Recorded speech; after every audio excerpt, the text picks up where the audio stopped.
Hello, my angels! I don't have a cat, so we're holding Tallulah. I realize it's been literally half a year since I last uploaded. Sorry. But I wanted to come on here and give you guys some language learning tips that I personally have always used ever since I started learning languages. I have always had an interest for learning foreign languages ever since I was really young. It's just always been something that's came very easy to me. And I realized that some people have a lot of trouble learning foreign languages, maybe because they're not used to it, maybe they're finding the grammar really difficult, but I will share with you my tips that make it not just fun, but also easy to retain information. So let's go.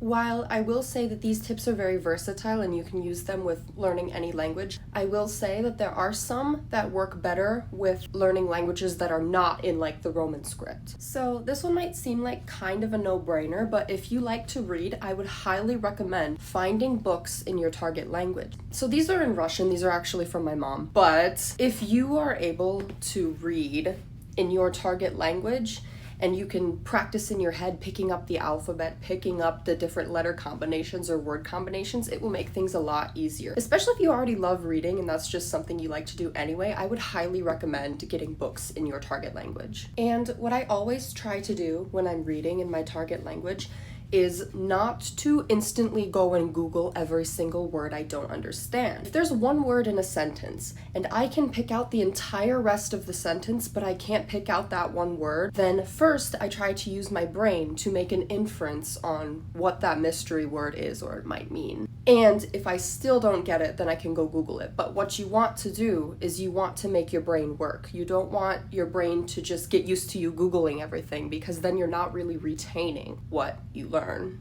I like to read poetry, so these two books here are actually Russian prose, but you can get any sort of book that would fit your interest. And what I would say is, if you're starting out learning a language, if you're just starting out, children's books are definitely the way to go. They are simple, they have simple sentence structure and more simple words that you can understand easily if you're just starting out learning a language. But again, definitely try to figure out the word first before you go and like Google Translate it or something, because if you do that, it will help you retain the word and it will help you be able to use it later in future instances. On the topic of books, if you're learning a language like Chinese, Japanese, or Korean, I would highly recommend getting a writing practice book. This one, you can write out all of the characters. It shows you how to write them and it shows you the strokes. And it includes a CD as well.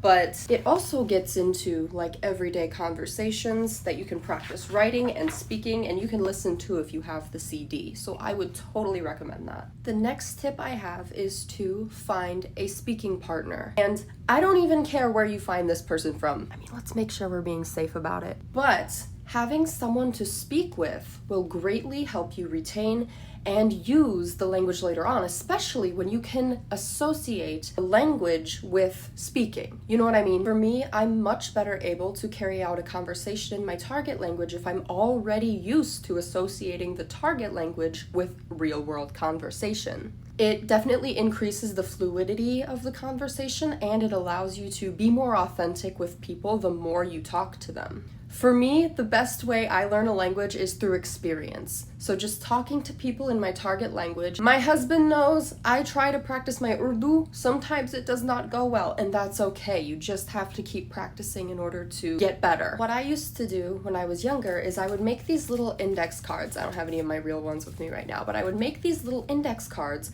and I would place them. Ooh, the sun is coming out. I would place them wherever they belonged in according to what the word says. So for example, this is 天花板, and it means ceiling in Chinese. This is 门, and it means door in Chinese. So I would stick them on the ceiling and on the door. If you're gonna do this though, you wanna make sure that you put them in a spot that you will be able to see and remember them, and you'll have to make the conscious effort to try and remember it every time. Because I know a lot of us just open and close the door without thinking. So if you want to retain this, you'll need to look at the word on the door, and the more times you do it, because you go through doors all the time at home, the more times you do it, the more you'll be able to associate 门 with door. The last tip I have is to watch movies in your target language but do not use subtitles. Using subtitles, at least for me, it makes me more focus on the English at the bottom of the screen versus what's playing on the screen in the target language, if that makes sense. Like, you want to be able to try to understand the target language and you want to make your brain work a little bit. Remember, it's all about retaining. So if you're constantly looking at the English subtitles at the bottom of the screen, you're less able to really pick up what the characters are actually saying in your target language. Even if you are a beginner in that target language, you can still pick up some things based on context and what is going on in the TV show or movie that you're watching. I really hope these tips helped you. I know they've probably been said a million times before, but they really get you into that immersion effect that you can't get anywhere else. I mean, unless you actually go to that country. And the last thing I would say is just don't give up. It's never too late to start learning a new language. I've been learning foreign languages since I was really young, and it has shaped my brain to be able to pick them up easier. But that doesn't mean that you can never start. It is never too late to start. Even the smallest inches of progress is still progress. So don't give up, don't stop learning, and I really hope these tips helped you, and I will see you next time.